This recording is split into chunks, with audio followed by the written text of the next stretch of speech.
जय हिंद, नमस्कार। मैं अंबर जैदी स्वागत करती हूँ आप सबका एक बार फिर से हमारे आज के कार्यक्रम में। दोस्तों, हर साल भारत में हजारों करोड़ के जो रुपए हैं उसकी फॉरेन फंडिंग एनजीओ, ट्रस्ट और चैरिटेबल इंस्टीट्यूशंस के पास आती है। सरकार का कहना है कि इसका एक एक पैसा नेशनल इंटरेस्ट के मुताबिक इस्तेमाल होना चाहिए। लेकिन सवाल ये है कि क्या नए एफसीआरए जो अमेंडमेंट्स हैं इस सिस्टम को फुल प्रूफ बना देंगे, या फिर नए कानून के बाद भी जो लूप होल्स हैं वो वैसे ही बचे रहेंगे। फॉरेन कंट्रीब्यूशन जो रेगुलेशन एक्ट है यानी एफसीआरए, इसका मकसद है सिर्फ फॉरेन डोनेशंस को रेगुलेट करना नहीं है, बल्कि ये इंश्योर करना है कि बाहर से आने वाला पैसा देश की सॉवरेनिटी, पब्लिक ऑर्डर और नेशनल सिक्योरिटी के खिलाफ इस्तेमाल ना हो।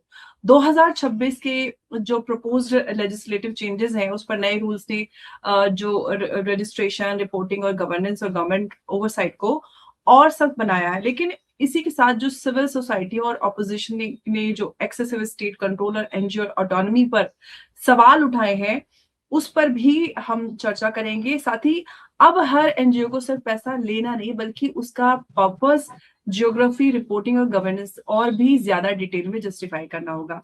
गवर्नमेंट का कहना है कि ट्रांसपेरेंसी बढ़ेगी, क्रिटिक्स का कहना है कि कंट्रोल बढ़ेगा। लेकिन सबसे बड़ा सवाल ये है कि क्या कानून जितना भी सख्त बना दिया जाए, हवाला, शेल एंटिटीज, बेनामी नेटवर्क और जो डिजिटल मनी ट्रेल है उसको पूरी तरह से रोका जा सकता है?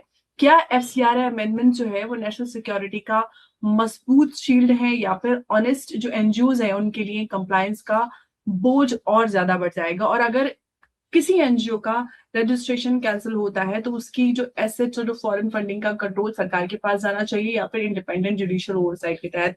तो दोस्तों, मैं हूं अंबर जैदी और एक बार फिर से आज हम एफसीआरए एक्ट नहीं बल्कि इसका जो पूरा इम्प्लीमेंटेशन है और उसको असली कसौटी पर समझेंगे, क्योंकि कानून बनाना तो आसान है लेकिन उसको फुल प्रूफ बनाना सबसे मुश्किल है। तो इसीलिए आज मेरे साथ इस पर बड़े एक्सपर्ट जुड़े हैं। सुमित मेहता जी एक बार फिर से हमारे शो पर हाजिर है। सुमित जी, बहुत बहुत स्वागत है आपका। जय हिंद, नमस्कार। जय हिंद अंबर जी, आपको और आपके सभी दर्शकों को नमस्कार। धन्यवाद, आपने मुझे आपके चैनल पे आमंत्रित किया है। जी, तो सुमित जी, बेसिक सा सवाल ये है कि क्या फॉरेन फंडिंग के जरिए भारत की जो इंटरनल पॉलिटिक्स या पॉलिसी है उसको इन्फ्लुएंस किया जा सकता है, जो कि सरकार अब तक बताती है कि जो मेजर इसमें कारण बताए जा रहे हैं कि भाई नेशनल सिक्योरिटी के खिलाफ ना हो, और हमने बड़े सारे एग्जांपल्स हमें मिल भी जाएंगे रिसेंट ईयर्स में। तो कैसे आप देख रहे हैं कि एफसीआरए की जो नेशनल सिक्योरिटी है, क्या ये मतलब नेशनल सिक्योरिटी का एक टूल है एफसीआरए? कैसे इसको समझा जाए? आप थोड़ा सा ब्रीफ में समझा दीजिए दर्शकों को जानकारी के लिए। भारत में एफसीआरए का जो कानून है, फॉरेन कंट्रीब्यूशन रेगुलेशन एक्ट, वो 2010 में आया था। और 2010 में इसके पहले जो कॉन्ट्रीब्यूशंस होते थे, जब फेरा था, फॉरेन एक्सचेंज रेगुलेशन एक्ट, बाद में वो उसके बदले में फॉरेन एक्सचेंज मैनेजमेंट एक्ट आया। और फॉरेन एक्सचेंज रेगुलेशन एक्ट तो 1973 का था। तो वो टाइम में क्या था कि कंट्रोल था, लाइसेंस राज था, और इंदिरा गांधी को फॉरेन कंपनीज को कंट्रोल करना था। उसका फॉरेन मनी जो आ रहा है, यहाँ से जा रहा है, उसको कंट्रोल करना था। और जब फेमा में बदला तो काफी लिबरलाइज हो गया था फेरा। तो that is the legislative history, will not go into detail. लेकिन वो जो फेमा था, it was not enough to control the money flowing into NGOs. Okay, जो एनजीओज में पैसा आता है उसके लिए इनफ नहीं था, इसलिए एफसीआरए कानून बनाया गया। अब एफसीआरए कानून के अंदर उन्होंने कुछ रिस्ट्रिक्शंस डाले थे 2010 में। उसमें से एक रिस्ट्रिक्शन था कि आप पैसे जो ला रहे हैं वो आप चैरिटेबल क्लॉज के लिए, कॉजेस के लिए लाओगे। आप उसका यूटिलाइजेशन पॉलिटिकल एक्टिविटी, यानी आपको जंतर मंतर पे धरना देना है, टिकरी बॉर्डर, शिंगू बॉर्डर पे धरना देना है, तो उसके लिए वो पैसा यूज नहीं कर सकते। पॉलिटिकल एक्टिविटी के लिए पैसा अलाउड नहीं है। उसका रीजन भी ये है कि अगर फॉरेन मनी आने लग गया पॉलिटिकल एक्टिविटी में, तो पॉलिटिक्स, इंडिया का पॉलिटिकल पॉलिटिकल जो लैंडस्केप है, जो पॉलिटिक्स है, वो बाहर से इन्फ्लुएंस होने लगेगी, और उसका इम्पैक्ट आएगा कि फॉरेन कंट्रोल आ जाएगा। तो हमारा जो पूरा एक 200 साल का फॉरेन कॉलोनियल एक्सपीरियंस है, तो हम लोगों को एक बैगेज है हमारे साथ, वो फॉरेन कॉलोनियल रूल का, जिसके कारण हम लोग ने लॉ बनाया कि बाहर से पैसा नहीं आएगा, बाहर के पैसे को हम लोग पॉलिटिकल एक्टिविटी के लिए नहीं यूज करेंगे। दूसरा ऑफ कोर्स था कि उसके अंदर रिस्ट्रिक्शन था कि आप कन्वर्जन नहीं कर सकते। कोई भी अगर पैसा आ रहा है, it can not be use for conversion. अब कन्वर्जन में कंसर्न ये भी है कि उसके कारण पूरा पब्लिक ऑर्डर, जो पूरा समाज के अंदर का यू नो एक एनवायरनमेंट होता है, सोशल एनवायरनमेंट, अगर कन्वर्जन होने लगे तो वो सोशल एनवायरनमेंट बिगड़ता है। तो ये सब कारण से उन लोग ने बोला कि we don't want money, foreign money for conversion. तीसरा था कि any violent activities like terrorism and all that, उसके लिए अलाउड नहीं है। तो ये करके उन लोग ने फेमा सॉरी एफसीआरए बनाया था 2010 में। लेकिन इतना बड़ा देश है, इतने सारे एनजीओज है, आज अपने यहाँ 3 कांस्टेबल्स जितने हैं उसके सामने एक एनजीओ है, यानी हमारे एनजीओ ज्यादा है। That is the situation on the ground.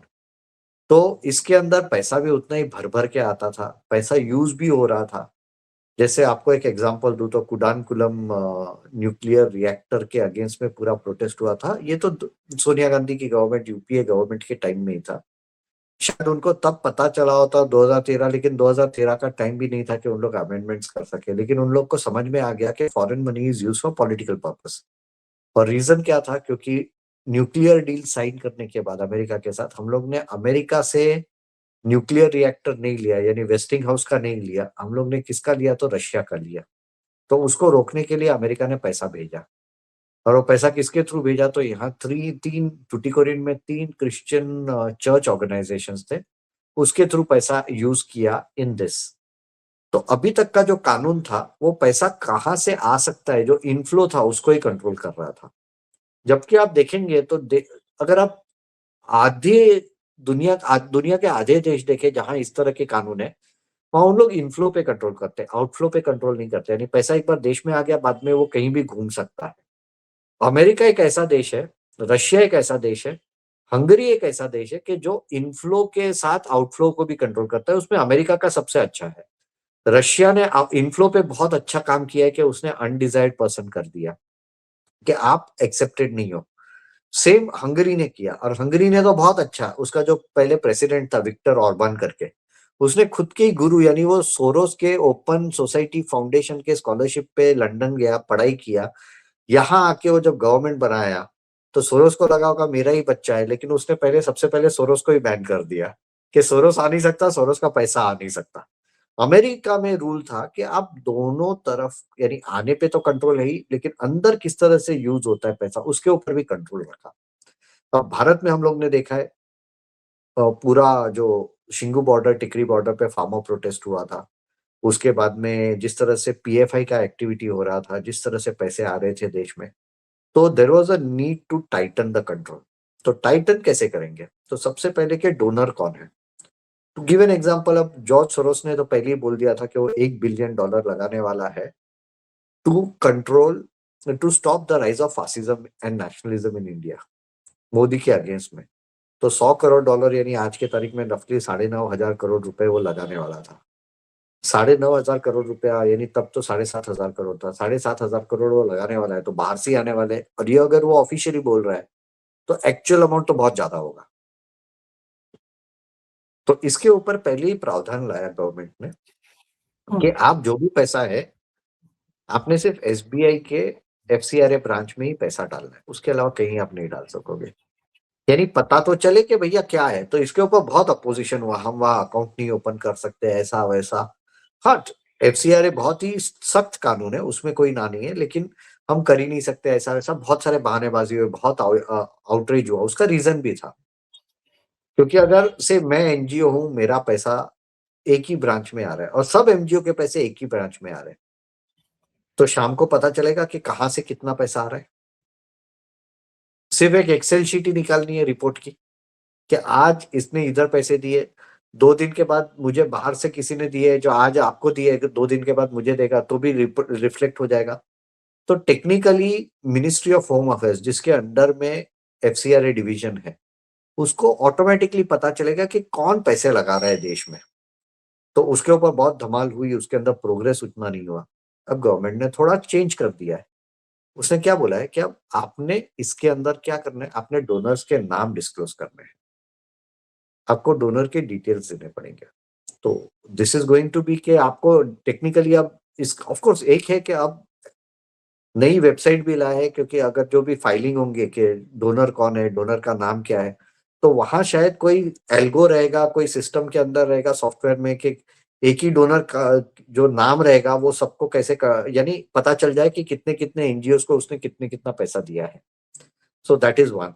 प्रोसिलिटिज्म के लिए पहले भी था, लेकिन अब उसको कंट्रोल करने के लिए एक कानून और लाया है कि वो प्रावधान लाया है, कानून तो नहीं बोल सकते, प्रावधान लाया है कि अब ग्राउंड लेवल वेरिफिकेशन होगा एनजीओस का। यानी एनजीओस क्या काम कर रहे हैं, उसका एफिकेसी क्या है, उन लोग ने क्या जेन्युइनली काम किया है, वो उसको ग्राउंड लेवल ब्यूरोक्रेट्स जाके चेक करेंगे।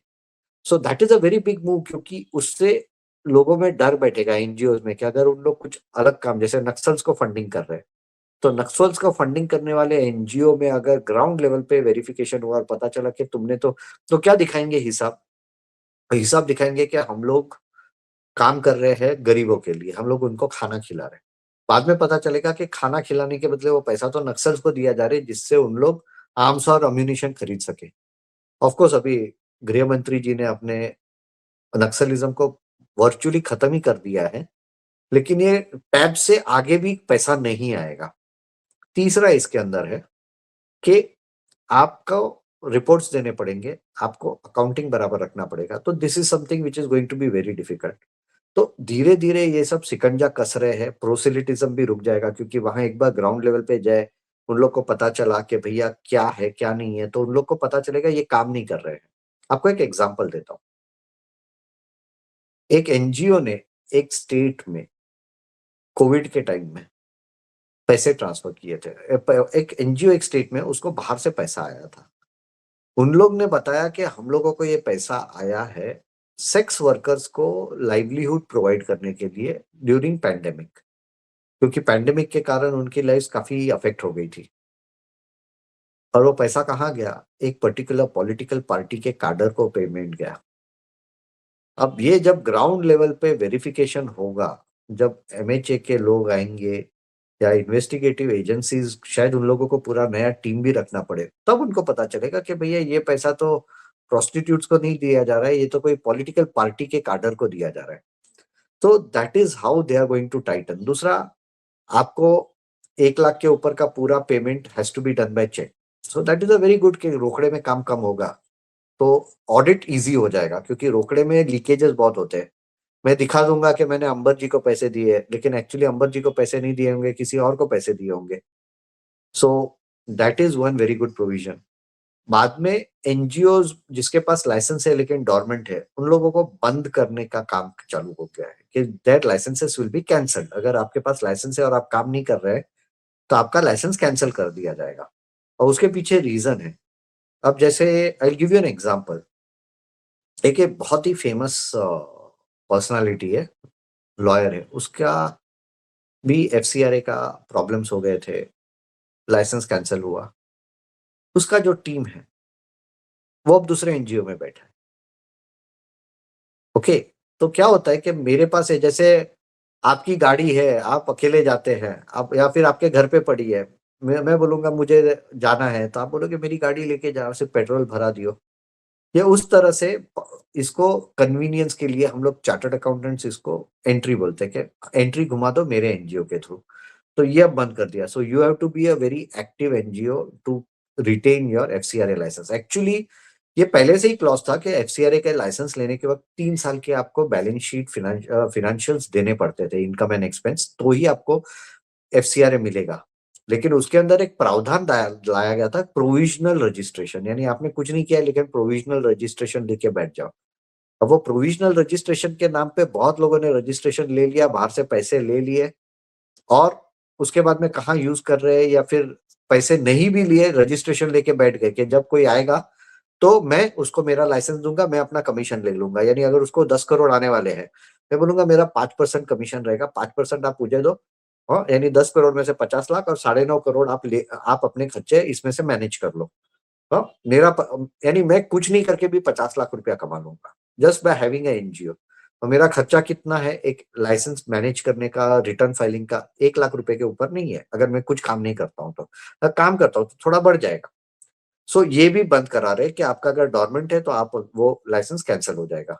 सो इससे जो एंट्री वाले धंधे वाले लोग हैं वो लोग का पूरा रूट बंद हो जाएगा, प्लस जिसके लाइसेंस कैंसिल हुए हैं अब वो लोग को जेन्युइन एनजीओ के पास जाना पड़ेगा कि भैया मुझे मेरा काम तुम्हारे थ्रू करो। तो बहुत सारे जेन्युइन एनजीओ ना भी करे डर के मारे कि अगर इन्वेस्टिगेशन हुआ तो हमारा दूसरा जो 10 एक्टिविटी है वो भी बंद हो जाएगी। तो ये जो प्रोविजंस है बहुत अच्छे प्रोविजंस लाई है भारत सरकार, और आई होप कि इसका इम्प्लीमेंटेशन भी उतनी ही अच्छे से हो। Of course bureaucracy will have to ramp up themselves, क्योंकि ग्राउंड वेरिफिकेशन और वो सब करने के लिए ब्यूरोक्रेसी को मेहनत भी करनी पड़ेगी। ओके, उनके पास उस तरह का स्टाफ भी रखना पड़ेगा जो कर सके। लेकिन आई बिलीव कि this are very good ways to stop foreign money to come into the country. Amber जी।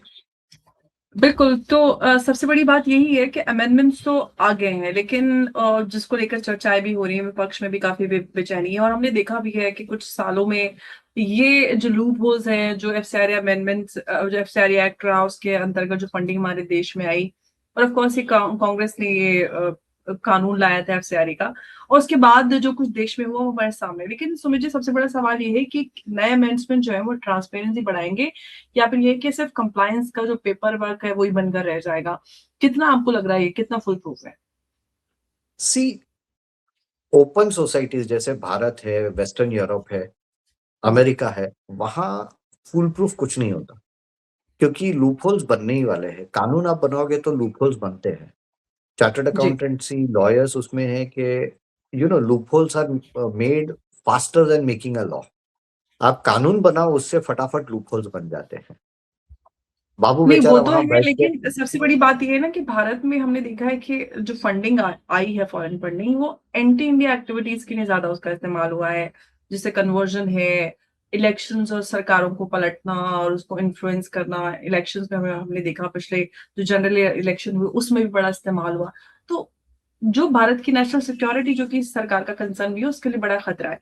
उसको कैसे प्रोटेक्ट किया जा सकता है इन इसके अंतर्गत? ट्रांसपेरेंसी थोड़ी बहुत आएगी इससे, लेकिन इसके अंदर लूपहोल्स ज्यादा है और प्रोसीजर्स बहुत हेवी हो जाएंगे, क्योंकि ब्यूरोक्रेट्स आएंगे तो उनको संभालना पड़ेगा। अब लोग आए हैं ऑफिस में बैठ के इन्वेस्टिगेशन कर रहे हैं, तो उनको चाय पानी नाश्ता, शायद शाम का डिनर, गाड़ियां भेजो, उनको एंटरटेन करो। जितना बड़ा एनजीओ होगा उतना ज्यादा एंटरटेन किया जाएगा बाबुओं को।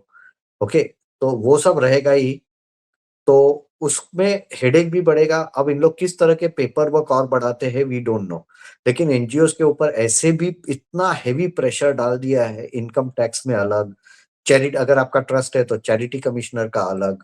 चैरिटी कमिश्नर के ऑफिस में आप जाइए, एटलीस्ट मैं बॉम्बे के चैरिटी कमिश्नर के ऑफिस में गया हूँ, आज भी वो 1960s वाला ही किस्सा है।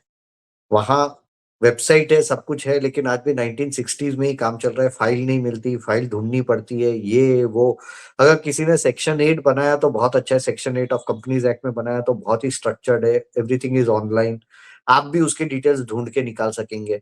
वहां ट्रांसपेरेंसी, लेकिन अगर सोसाइटीज है तो सोसाइटीज में भी उतना अच्छा सिस्टम नहीं है। चैरिटी कमिश्नर तो आप तारीफ जितनी कम करे उतना जितनी करे उतनी कम है उनके बारे में। तो प्रोसीजर्स बढ़ते जाएंगे, हेडेक बढ़ते जाएगा, ट्रांसपेरेंसी लिमिटेड आएगी, उससे ज्यादा ट्रांसपेरेंसी नहीं आएगी। लेकिन प्रॉब्लम ये है कि इसके रास्ते भी है। अब आपको अगर बताया गया है कि आप पैसे नहीं ला सकते, आपका ये डोनर है, अगर डोनर रेड फ्लैग हो गया, से example George Soros red flag हो गया, इसका पैसा नहीं ला सकते, तो जॉर्ज सोरोस अकेला वहां बैठा है। हम तो यहाँ भी देखते हैं कि मैंने पैसा देना है, मैं डायरेक्टली आपको नहीं दे सकता हूँ। मैं आप अपने कॉमन फ्रेंड को बोलूंगा, करे एक काम करो, आप अंबर जी को पैसा दे दो, मैं आपको पैसा दे दूंगा। बहुत बार आपको जीपे में पैसा चाहिए, ऑनलाइन ट्रांसफर, मेरे पास ऑनलाइन पैसा नहीं है, मैं किसी को कैश दे दूंगा, मैं बोलूंगा अंबर जी के अकाउंट में आप जीपे से पैसा डाल दो, हो गया, आपका भी काम हो गया, मेरा भी काम हो गया, उसको कोई तकलीफ नहीं। तो थर्ड पार्टी को खड़ा करने का काम होगा इसके अंदर। डोनर का है, अगर मैं से जॉर्ज सोरोस, अभी क्योंकि जॉर्ज सोरोस फेमस हो चुका है तो उसको हम लोग उसकी नाम के उसकी पिटाई करते रहते हैं, बट जॉर्ज सोरोस नहीं है तो XYZ, कोई भी XYZ है, उसको पैसा भेजना है 10 ट्रस्ट को, 10 एनजीओ को पॉलिटिकल एक्टिविटी के लिए भेजना है। अब he doesn't want to get red flag के उसका नाम 10 एनजीओ के साथ जुड़ रहा है। वो से अमेरिका में बैठा, उसके पास 10 कनेक्शन नहीं होंगे? उसके पास 10 कनेक्शन तो होंगे जिसके थ्रू वो पैसा भेज सकता है। तो ये डोनर्स का जो लिस्ट है, इसके ऊपर केवाईसी बहुत जरूरी है। अभी गवर्नमेंट ने इसके ऊपर केवाईसी नहीं के बारे में कुछ बोला नहीं है, लेकिन कौन दे सकता है? अब मैंने जस्ट यही, जॉर्ज सोरोस क्या करेगा, मैं अमेरिका घूमने गया हूँ, बोला ओ ये Sumit Mehta, very good, I am transferring $1 million into your account, you transfer it, आपको $1 million दे रहा हूँ, आप इसको दे दो। तो भैया जो डोनेशन दे रहा है उसका ट्रैक रिकॉर्ड है डोनेशन देने का, या फिर वो सिर्फ ऐसे एंट्री घुमाने के लिए? जैसे मैंने पहले बताया कि एनजीओ लाइसेंस लेके बैठे, एफसीआरए लाइसेंस, और काम कुछ नहीं कर रहे। आप जब उसके पास जाओगे तो बोलेगा मुझे 50 लाख दो और 9.5 करोड़ ले जाओ। ओके, वैसे तो नहीं है। तो वी नीड, और एक्चुअली ऐसा नहीं है कि अपने पास ये प्रावधान नहीं है। आरबीआई में पूरा ये सिस्टम है। एफआईआई जो विदेशी निवेशक है, वो जब भारत में इन्वेस्ट करते हैं उसको पूरा केवाईसी करना पड़ता है, उसकी बैलेंस शीट देनी पड़ती है, सब कुछ देना पड़ता है। तो वो यहाँ जरूरी है कि आप उसका 100% केवाईसी करके उसको एक डोनर आइडेंटिफिकेशन नंबर, जैसे यहाँ पैन नंबर है, यहाँ सिन नंबर है, यानी कंपनी आइडेंटिफिकेशन नंबर है, हाँ, वैसा आप एक कोड बना के दो कि ये कोड है आपका, so that only people who are allowed from India, allowed in India to donate, उसके अलावा कोई नहीं आ सके। जिसके अंदर उसके प्रमोटर्स जो है, ट्रस्टीज है, उसके जो बड़े डोनर्स है, उसका भी वेरिफिकेशन करो। It's a very difficult task, लेकिन क्या है, ये हम लोग ने कर रखा है। आज एफआईआई में भी पैसा आता है तो कौन बड़े हैं, वो इन्वेस्टर्स है, वो सबका डिटेल आरबीआई के पास होता है, यानी भारत सरकार के पास आता है। तो वो करना जरूरी है, नहीं तो क्या होगा कि वहां से पैसा आएगा, जॉर्ज सोरोस बोलेगा कि सुमित बेटा एक काम कर, तू 1 मिलियन डॉलर है तो उसमें से $50,000 खुद रख और बाकी का तू ट्रांसफर कर दे। तो ये प्रावधान जरूरी है इसको स्ट्रिक्ट करने के लिए। अगर वो नहीं किया तो यहां से पैसा भरपूर आएगा। दूसरा है, आप पैसा एनजीओ के पास से डायरेक्ट नहीं, बाहर से पैसा नहीं ले सकता एनजीओ। लेकिन अगर मेरा एनजीओ है, मेरा भारत में एनजीओ है, बाहर से कोई पैसा ला रहा है, तो वो आरबीआई के और भारत सरकार के निगरानी में आ जाएगा, क्योंकि वो डॉलर में या येन या पाउंड में पैसा आएगा इधर। वो पैसा से XYZ से, फॉर एग्जांपल, वो पैसा आपको आ जाता है $1 लाख। ओके, और आप फिर खुद डिसाइड करती है कि मैं चैरिटी करती हूँ, तो मैंने सुमित मेहता को पैसा दे दिया। सुमित मेहता बहुत अच्छा आदमी है आपके हिसाब से, बाकी लोगों को शायद लगे कि एंटी नेशनल है। तो इस तरह से आपके पास पैसा आया, मेरे अकाउंट में कहां से आया? मेरे अकाउंट में आया अंबर जैदी के अकाउंट से। तो मैं बोलूंगा मेरे अकाउंट में तो रुपया है, मुझे पता नहीं है, मेरे को एफसीआरए नहीं लगता है। क्यों? क्योंकि मुझे तो भारतीय करेंसी में आया है, रुपए में आया है, मुझे विदेशी मुद्रा नहीं मिली है कि मैं इसके लिए कुछ करूं। तो ये बहुत बड़ा लूपहोल है, और ये लूपहोल को प्लग करना बहुत जरूरी है, क्योंकि ये यूज भी हुआ है। इसको भारत सरकार, इसको प्रोफेशनल मार्केट में इसका वर्ड है पॉकेट फंडिंग। और पॉकेट फंडिंग वर्ड एक ही बार यूज हुआ है, भारत सरकार ने सिर्फ जब एनआईए और ईडी ने पीएफआई पे रेड डाली थी, तब एक ही बार, उसका जो प्रेस रिलीज आप देखेंगे, उसके बाद में आपको पॉकेट फंडिंग गवर्नमेंट के ऑफिशियल रिकॉर्ड में कहीं नहीं मिलता, लेकिन पीएफआई में ये हुआ है। उन लोग ने क्या किया, अब जो लोग विदेश में बैठे हैं, जैसे मिडिल ईस्ट में, पैसा मिडिल ईस्ट में आएगा, अब वहां का पैसा आप से वहां पैसा आएगा, वो लोग क्या करेंगे, वो मुझे बोलेंगे कि भैया एक काम कर, ये 50,000 रुपए, 1 लाख रुपए तुझे दे रहा हूँ, तू तेरे घर पे भेजता है हर महीने, 1 लाख रुपया ज्यादा भेज दे, उनको बोल वो 1 लाख रुपया जो ज्यादा उसको मिल रहा है वो पर्टिकुलर एनजीओ को दे दो। कैसे पकड़ोगे आप? क्योंकि एनजीओ में तो कैश चेक में आ रहा है, वो बोलेगा मेरे पास तो विदेशी मुद्रा में आया ही नहीं है, एफसीआरए आता ही नहीं है। तो यहां से लूपहोल क्रिएट होता है, और ये लूपहोल इवन फार्मर प्रोटेस्ट के वक्त भी हुआ है, क्योंकि कनाडा और यूके में कुछ जगहों पे, कुछ धर्म स्थानों पे, जो वहां जो बैकर्स थे, क्योंकि इसके अंदर सीआईए और MI6 इन्वॉल्व था फार्मर्स प्रोटेस्ट में, उन लोग ने वहां पैसा, वहां के धर्म स्थानों में प्लेस ऑफ वर्शिप पे वो पैसा लोगों को दिया, वहां से वो पैसा बांटा गया, वही पंथ के अलग अलग लोगों को, उन लोग ने यहाँ ट्रांसफर किया अपने दोस्तों को, रिलेटिव्स को, और वो पैसा लेके उन लोग प्रोटेस्ट में जुड़े। तो it was a very smart way of moving money without showing. और वो तो रोकड़ा लेके आते थे बैंक से, वहां कितना हिसाब हुआ फार्मर प्रोटेस्ट में किसी ने ऑडिट कर सकेंगे? कोई ऑडिट नहीं कर सकेगा। पिज्जे मिल रहे थे, लोग, शराब मिल रही थी महंगी वाली, यानी जो शराब हम मिल रही लोग, थी, मसाज चेयर्स तक लग गई थी वहां पे। मसाज चेयर्स, वैसी वाली शराब हम लोग सिर्फ ब्यूरोक्रेट्स को देते हैं, हम खुद नहीं पीते। हमारी फाइल पास करानी हो तब देते, नहीं तो हम लोग भी खुद नहीं पीते। कभी कभी बर्थडे हुआ तो, नहीं तो हम लोग नहीं पीते। वैसी वाली शराबें उन लोग पी रहे थे, यानी कितना पैसा खर्च हुआ और कहाँ से आ रहा था पूरा हिसाब नहीं, क्योंकि पूरा रोकड़े में आ रहा था इस रूट से। तो जी ये वाला रूट बंद करना बहुत भारी पड़ेगा भारत सरकार को, क्योंकि ये रूट चलने ही वाला है। ये रूट को आप कुछ भी करो, क्योंकि आप रिलेटिव को पकड़ोगे। मैंने 10,000, आज अभी प्रावधान क्या है, 50,000 के ऊपर बाहर से पैसा आया हो जो आपको यहाँ डोनेट करना है फॉर पॉलिटिकल एक्टिविटी, तो आपको गवर्नमेंट को रिपोर्ट करना पड़ता है, अगर आपके बिल्कुल रिलेटिव ने बाहर से भेजा है तो। लेकिन आप बोलोगे कि मुझे पता ही नहीं था ये पॉलिटिकल एक्टिविटी है, तो मैं क्या करूं? आपको कहाँ से पकड़ेंगे? और अगर आपके बिल्कुल रेगुलर पैसे आ रहे हैं, जो लोग मिडिल ईस्ट में काम कर रहे हैं उन लोग रेगुलर पैसा भेज रहे हैं, तो उसके अंदर से रेगुलरली 1,000, 2,000, 5,000, 10,000 तो आराम से ट्रांसफर हो सकता है। तो इसको बिल्कुल गवर्नमेंट रोकना इम्पॉसिबल है। अब तीसरा बिल्कुल भी तो हुआ है जो चले। हम्म, तीसरा लूप होल आ गया है अब बाहर से, और ये हुआ 92 करोड़ रुपए का कैश ट्रांसफर हुआ है। यानी बाहर से लोग आते हैं फॉरेन डेबिट कार्ड लेके, वो डेबिट कार्ड से उन लोग पैसा विड्रॉ करते हैं एटीएम से, और वो पैसा एनजीओ को दे देते हैं। उसमें से कुछ 6 करोड़ 7 करोड़ तो सिर्फ नक्सल एरियाज में, छत्तीसगढ़ में नक्सलाइट्स को फंड करने के लिए गया है। तो वो तो रोकना इम्पॉसिबल हो जाएगा, क्योंकि इतना बड़ा देश है, लाखों एटीएम से काउंटर्स है, हाँ, लाखों ब्रांचेस है बैंक्स के, हाँ, हजारों लोग बाहर से आते हैं। और मुझे अगर भेजना भी हो, वो क्या करेगा? पिन के साथ मुझे 5 डेबिट कार्ड अलग अलग भेज देगा। मैं अलग अलग जगह पे जाके विड्रॉ करते बैठूंगा। भारत सरकार कैसे कंट्रोल कर सकती है? पता ही नहीं चलेगा मेरे पास जिसका है। और एक है शिवसेना में एक विधायक था, उसके पास रेड पड़ी तो पाकिस्तान के डेबिट कार्ड और क्रेडिट कार्ड मिले थे। और अब क्या बोल सकते हैं? मेरे पास भी मिल जाएंगे, मैं बोलूंगा हाँ मैं घूमने गया था, या इंटरनेशनल ट्रैवल कार्ड है, डेबिट कार्ड, उसके ऊपर चार्ज, हाँ मैं घूमने गया था, मेरे को डेबिट कार्ड है, ट्रैवल कार्ड है, पैसा बाहर से चार्ज होता था, मेरे रिलेटिव का है, मेरे पास रख गया, भूल गया, मैं वो यूज कर सकता हूँ। तो ये वाला लूपहोल बंद करना भारत सरकार के लिए इम्पॉसिबल है। और इसके अंदर तो सामने एनजीओ की भी जरूरत नहीं है। मेरे जैसे इंडिविजुअल को भी पैसा दे दिया कि नक्सलाइट्स को देना है, या फिर कोई प्रोटेस्ट में आप जाके पैसा दे के आओ, कहाँ से हिसाब मिलेगा? इम्पॉसिबल है। तो ये वाला रूट चलने वाला है आगे चल के भी, और इसको रोकना इम्पॉसिबल है। इसके अलावा एक लूप होल है, आप कॉर्पोरेट्स को इन्वॉल्व कर लो। आपने बाहर से पैसा भेजना है इंडिया में, कोई एनजीओ को पैसा देने के लिए, आप क्या करोगे? आप एक कॉर्पोरेट को, जैसे मैं कॉर्पोरेट हूँ, मुझे बाहर से बोला जाएगा कि भैया पैसा सो एंड सो एनजीओ को देना है, तुम एक काम करो, 2 लाख रुपए का और बिलिंग कर डालो। मैं तुम्हें कॉन्ट्रैक्ट देता हूँ 1 करोड़ का, आप 1 करोड़ 2 लाख डाल के पैसा ले लो, आपका टैक्स काट के बाकी का पैसा ये एनजीओ को दे देना। और ये हो रहा है, बहुत सारी कंपनियां हैं जो एक्सपोर्ट करती है, ऐसे ऐसे देशों को ऐसी ऐसी चीजें एक्सपोर्ट करती है, जो कि एक्चुअली वो देश is the biggest manufacturer, producer and exporter of that particular product. और वहां वो माल भेजा जाता है भारत से, ओके, और वहां से जो पैसा आता है उसके सामने यहाँ डोनेशन किए जाते हैं। तो ये भी पॉसिबिलिटी है।